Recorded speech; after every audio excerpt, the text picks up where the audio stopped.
Hi, I'm Carol Allen, Vedic astrologer and relationship coach with Love is in the Stars. And today I want to talk to you about my absolute favorite takeaways from season 3 of Bridgerton. Yes, Bridgerton, the bodice-ripping romance, the unbelievable Netflix series that follows a family named the Bridgertons, if you've been, in a cave in a coma. And the reason this season is such a juggernaut, is such a runaway craze, and has so much to teach all of us, uh, really, I think comes down to a few reasons. Now, some of these are obvious, but they tie in with a giant reminder that anyone out there that is single, I want to remind. So I think the biggest, most important thing to take away from season 3 of Bridgerton, and there's so many things to take away, is especially the theme of friendship. Friendship. Now, of course, our two heroes, our hero and our heroine, Colin and Penelope, they have been longtime friends. And she is absolutely in the friend zone and is pining for him. And she's looking very unrequited. And she's even overheard him in season 2 saying that he would never court her. And she's devastated and she's really hurt and she feels like a total fool. Anyone ever been there? Uh, and so in the beginning of season 3, she decides, you know what? This is my year and I'm not messing around. I'm going for broke. I'm going to get a makeover. So she finds out, what better colors she should wear, and she gets a more current hairstyle, and she knows that Colin liked the women in Paris. So she upgrades her fashion to be more current and more Parisian, smart girl. And this gets her all sorts of attention, not from him initially, though he does notice.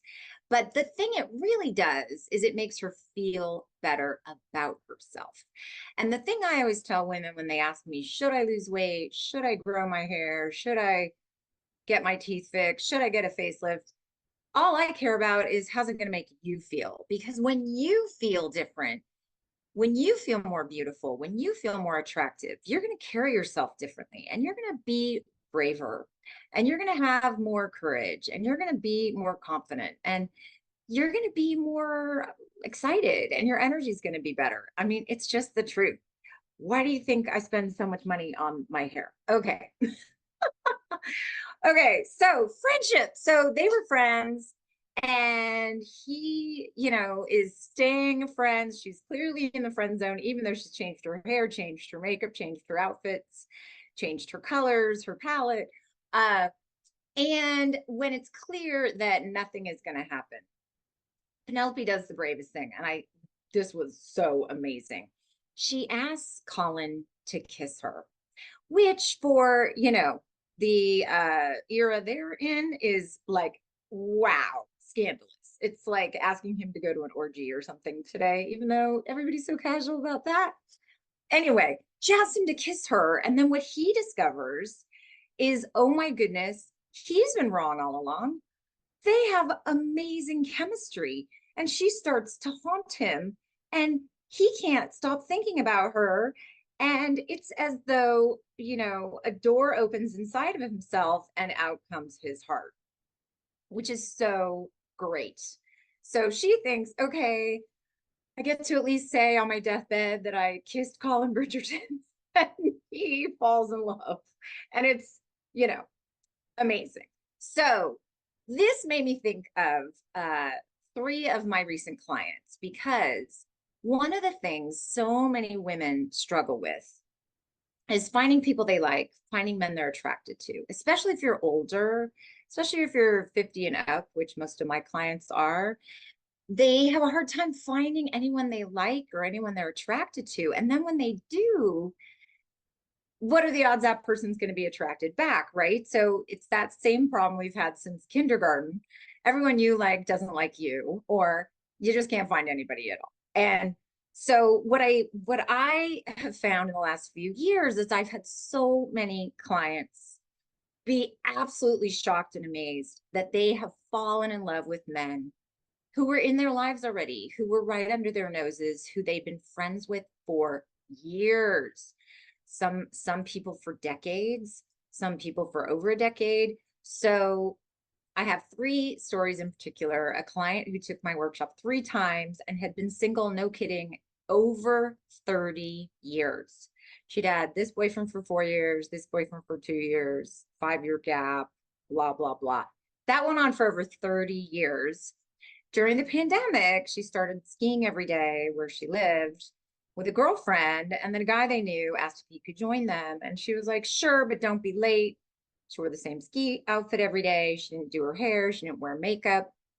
She was 100% herself. And you already know where this is going. They had a blast skiing. And one day he tells her, oh, gee, I just got divorced 3 days ago. Want to go out? And she said, I've been single for 33 years. You've been single 3 days. How about you give it a minute? But unbeknownst to her, he was unhappily married for 20 years. And he was not partnered all that time in his heart and mind. So he wasn't newly single. He was in a cage for 20 years, feeling single, and could not wait after all those days skiing and all those years of friendship, couldn't wait to go out with her.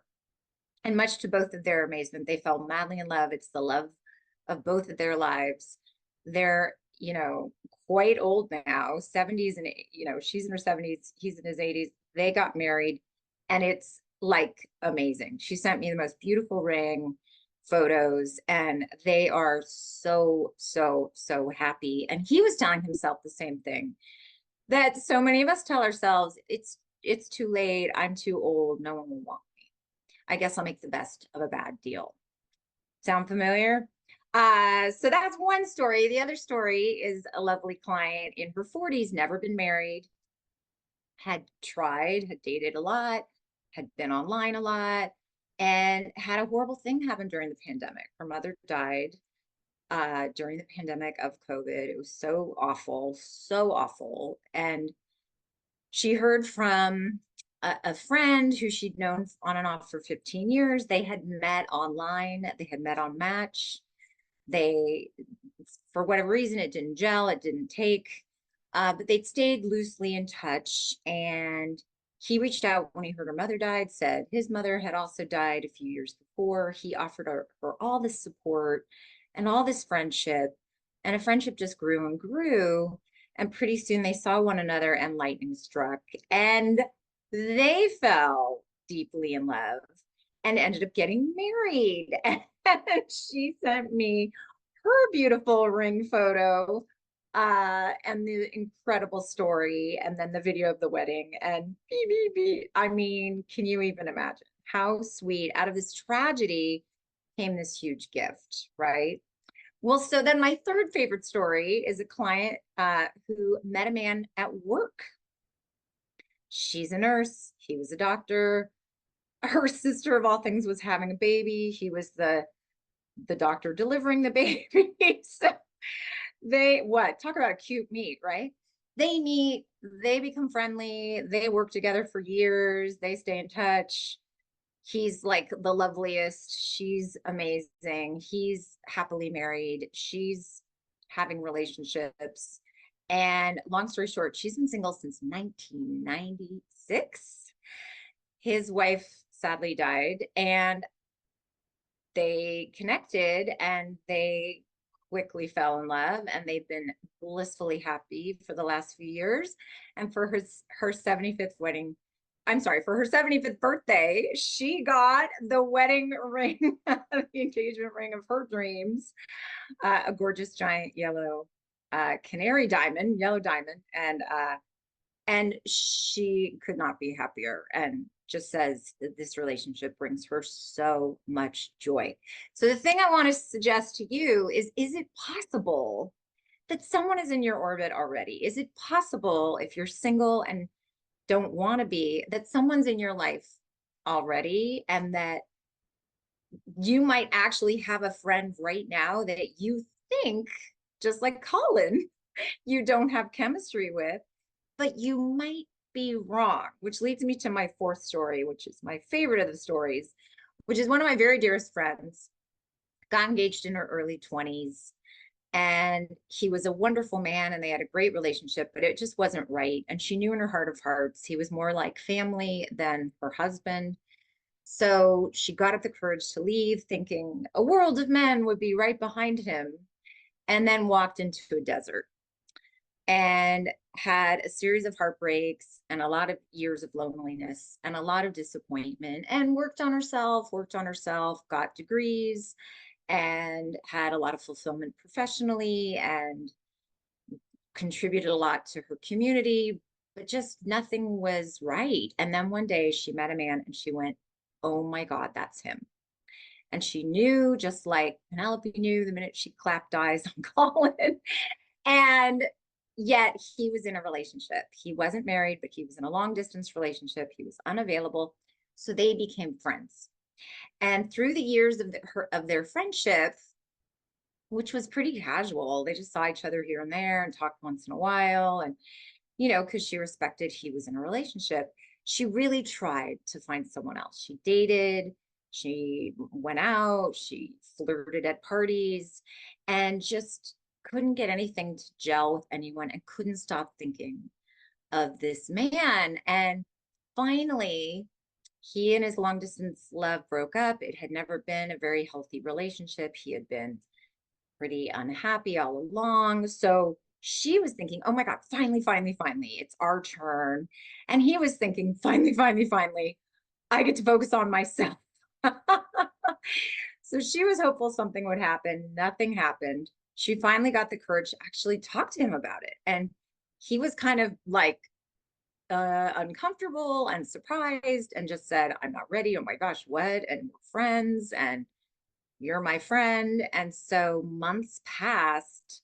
And meanwhile, keep in mind, this has been like 4 years now that she'd been carrying a torch and had this like feeling of certainty and rightness, just like poor Penelope, season after season, right? And so one day he asks her to the movies and they have a great time, and she just gets up her courage. And just like Penelope, she basically plants one on him. They have this hot makeout. He feels struck by lightning. And he had told himself a story, because everybody tells themselves stories, not just girls, right?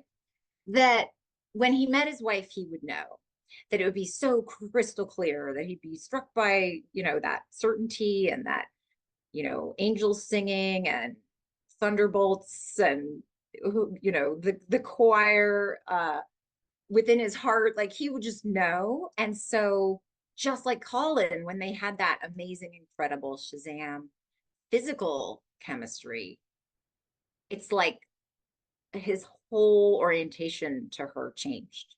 And he actually said, is it you? And she said, it's been me all along, silly. And they've now been happily married for 9 years and together 13. So go through your contacts, go through your Facebook, go through your friends.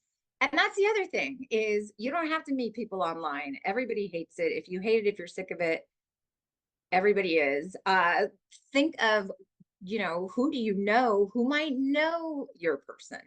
Because research shows the number one way people meet their partner, other than internet dating, because that actually is number one, I hate to tell you, is through an active social life with other single friends, is through friends, especially if you're a woman, through women friends. So friendship, people, Bridgerton is right. Lean into your friendships and think of your, platonic relationships that maybe shouldn't be.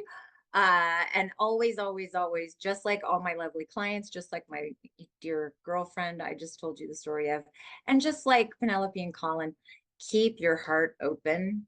And when you do find that person and you do get into that amazing relationship that you've longed for, remember, relationship studies also show the most important thing in relationships to make them go the distance and be satisfying is friendship too.